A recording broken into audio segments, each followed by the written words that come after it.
বড় বার্তা দেশের সর্বোচ্চ আদালত সুপ্রিম কোর্টের। সরকারি প্রকল্প এবং বিভিন্ন নজরদারি ব্যবস্থায় আর্টিফিশিয়াল ইন্টেলিজেন্সি বা কৃত্রিম বুদ্ধিমত্তার ব্যবহার যেভাবে বাড়ছে তা নিয়ে গভীরভাবে উদ্বেগ প্রকাশ করেছে দেশের সর্বোচ্চ আদালত সুপ্রিম কোর্ট। সরকারি কাজে এআই ব্যবহারের ক্ষেত্রে স্বচ্ছতা সুনিশ্চিত করতে দ্রুত সুনির্দিষ্ট নীতি বা নির্দেশিকা তৈরির নির্দেশ দিয়েছে সুপ্রিম কোর্ট।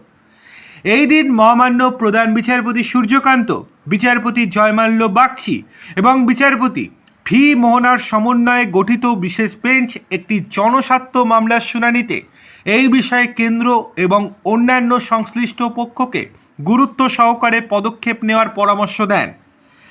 আইনজীবী নরেন্দ্র কুমার গোস্বামী এই জনস্বার্থ মামলাটি বা পিআইএল দায়ের করেন। তার মূল বক্তব্য ছিল জনকল্যাণমুখী প্রকল্প এবং নজরদারিতে ব্যবহৃত এআই প্রযুক্তির ঝুঁকি ও কার্যকারিতা গভীরভাবে পরীক্ষা করা প্রয়োজন।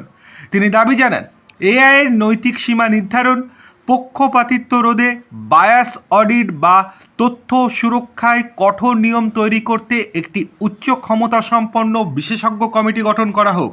এছাড়াও সংবেদনশীল সরকারি এআই প্রক্রিয়ায় মানুষের সরাসরি নজরদারি বহাল রাখা হোক। এবার সুপ্রিম কোর্টের কি পর্যবেক্ষণ?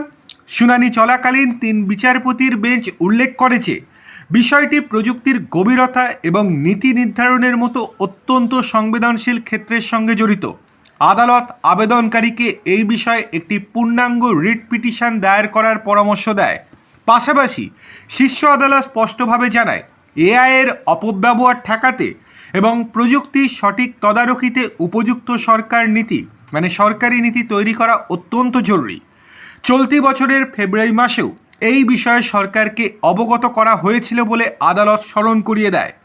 প্রযুক্তির এই যুগে সাধারণ মানুষের তথ্য রক্ষা এবং এআই নিয়ন্ত্রণে নির্দিষ্ট সংসদীয় আইনের প্রয়োজনীয়তা নিয়ে এখন আইনি মহলেও জোর চর্চা শুরু হয়েছে।